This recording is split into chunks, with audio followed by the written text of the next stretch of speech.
दोस्तों, जब कोई देश एक नहीं बल्कि एक साथ कई मिसाइलें दागकर टेस्ट करता है तो वह सिर्फ हथियार की टेस्टिंग नहीं कर रहा होता, वह दुश्मन को साफ मैसेज दे रहा होता है कि अब रिएक्शन का टाइम खत्म हो चुका है। हाल ही में इंडिया ने प्रलय मिसाइल का साल्वो लॉन्च टेस्ट करके यही मैसेज दुनिया को दे दिया है। यह कोई रूटीन टेस्ट नहीं था, ये एक बैटलफील्ड डोमिनेंस रिहर्सल था। आज के इस वीडियो में हम डिटेल में समझेंगे कि प्रलय मिसाइल क्या है, साल्वो लॉन्च का मतलब क्या होता है, यह मिसाइल चाइना और पाकिस्तान के लिए कितनी बड़ी चिंता बन चुकी है और आखिर इंडिया की स्ट्राइक कैपेबिलिटी अब कहां तक पहुंच चुकी है। अब सबसे पहले बात करते हैं प्रलय मिसाइल की। प्रलय इंडिया की एक short range quasi ballistic missile है जिसे डीआरडीओ ने डेवलप किया है। यह मिसाइल खास तौर पर टैक्टिकल बैटलफील्ड स्ट्राइक्स के लिए बनाई गई है, यानी ये मिसाइल स्ट्रेटेजिक न्यूक्लियर रोल के लिए नहीं बल्कि एनिमी के क्रिटिकल मिलिट्री टारगेट्स को बहुत कम समय में न्यूट्रलाइज करने के लिए डिज़ाइन की गई है। इसकी रेंज लगभग 500 किलोमीटर तक जाती है और यह मिसाइल रोड मोबाइल लॉन्चर से लॉन्च होती है, जिसका मतलब है कि एनिमी के लिए इसे डिटेक्ट करना और ट्रैक करना बेहद मुश्किल हो जाता है।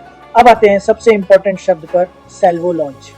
साल्वो लॉन्च का मतलब होता है एक साथ मल्टीपल मिसाइल्स का कोऑर्डिनेटेड लॉन्च, ताकि एनिमी का एयर डिफेंस सिस्टम ओवरलोड हो जाए। आसान भाषा में कहें तो अगर एनिमी के पास मिसाइल डिफेंस शील्ड भी है तो वो इतनी सारी इनकमिंग मिसाइल्स को एक साथ इंटरसेप्ट नहीं कर सकता। इंडिया ने प्रलय का साल्वो टेस्ट करके यह प्रूव कर दिया है कि अब हम सिर्फ मिसाइल नहीं बना रहे बल्कि मिसाइल वॉरफेयर डॉक्ट्रिन पर काम कर रहे हैं। और प्रलय मिसाइल की सबसे खतरनाक कैपेबिलिटी है इसकी हाई मैन्यूवरेबिलिटी। यह मिसाइल ट्रेडिशनल बैलिस्टिक मिसाइल्स की तरह प्रिडिक्टेबल पाथ पर नहीं चलती। यह मिड कोर्स और टर्मिनल फेज में डायरेक्शन चेंज कर सकती है, जिससे एनिमी के रडार और इंटरसेप्टर मिसाइल्स कंफ्यूज हो जाते हैं। इसके अलावा इसमें एडवांस्ड गाइडेंस सिस्टम और प्रिसीजन स्ट्राइक कैपेबिलिटी है, यानी यह मिसाइल हार्ड टारगेट्स जैसे air bases, command centres, logistics hubs और रेडार इंस्टॉलेशंस को पिन पॉइंट एक्यूरेसी के साथ हिट कर सकती है। अब अगर चाइना एंगल से देखें तो प्रलय मिसाइल खास तौर पर एलएसी रीजन के लिए गेम चेंजर है। तिब्बतन प्लेटो जैसे इलाकों में जहां चाइना ने फॉरवर्ड एयर बेसेस और मिलिट्री इंफ्रास्ट्रक्चर बना रखा है, वहां प्रलय जैसी missile very short notice strike capability देती है। वहीं पाकिस्तान के कॉन्टेक्स्ट में देखें तो प्रलय मिसाइल उनके डीप टेक्टिकल एसेट्स को बिना न्यूक्लियर एस्केलेशन के डिस्ट्रॉय करने का ऑप्शन देती है। यही वजह है कि इसे कन्वेंशनल डिटरेंस वेपन माना जा रहा है। एक और बहुत इंपॉर्टेंट पॉइंट है, प्रलय मिसाइल इंडिया की मिसाइल इकोसिस्टम का ब्रिज बनती है।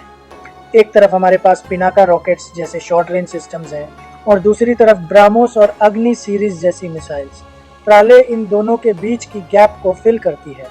इसका मतलब यह है कि इंडिया के पास अब लेयर्ड स्ट्राइक कैपेबिलिटी है, शॉर्ट, मीडियम और लॉन्ग रेंज, सब कुछ इंडिजिनस कंट्रोल में। इस टेस्ट का स्ट्रैटेजिक मैसेज बहुत साफ है, इंडिया अब सिर्फ डिफेंसिव पोस्चर में नहीं है, इंडिया अब pre-emptive and precision strike capability develop कर चुका है। साल्वो लॉन्च टेस्ट का मतलब है कि अगर फ्यूचर में कोई कॉन्फ्लिक्ट होता है तो इंडिया ही नेमी के मिलिट्री बैकबोन को फर्स्ट फ्यू मिनट्स में पैरालाइज कर सकता है। यही मॉडर्न वॉरफेयर की डेफिनेशन है, स्पीड, प्रिसीजन और ओवरवेल्म।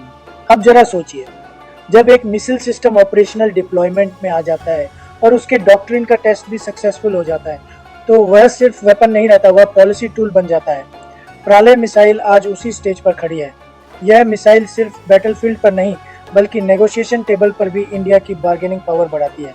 दोस्तों, आने वाले समय में जब आप इंडिया की मिलिट्री प्रिपेयरनेस की बात सुने तो याद रखिएगा कि ये सिर्फ नंबर्स और हार्डवेयर की बात नहीं है, ये बात है decision making speed, deterrence, credibility और टेक्नोलॉजिकल मैच्योरिटी की। प्रलय मिसाइल का साल्वो टेस्ट इसी मैच्योरिटी का प्रूफ है। तो दोस्तों, प्रलय मिसाइल सिर्फ एक मिसाइल नहीं है, ये इंडिया की न्यू एज वॉरफेयर थिंकिंग का सिंबल है। एक ऐसा इंडिया जो अब रिएक्ट नहीं करता बल्कि शेप करता है बैटलफील्ड को। अगर आपको ये वीडियो इन्फॉर्मेटिव लगा हो तो इसे लाइक ज़रूर कीजिए, शेयर कीजिए ताकि सही इन्फॉर्मेशन ज़्यादा लोगों तक पहुँचे। और ऐसे ही डीप डिफेंस एनालिसिस के लिए चैनल को सब्सक्राइब करना मत भूलिए। मिलते हैं अगले वीडियो में एक और बड़ी स्ट्रेटेजिक स्टोरी के साथ। जय हिंद। मैं रवीश कुमार, साइनिंग ऑफ।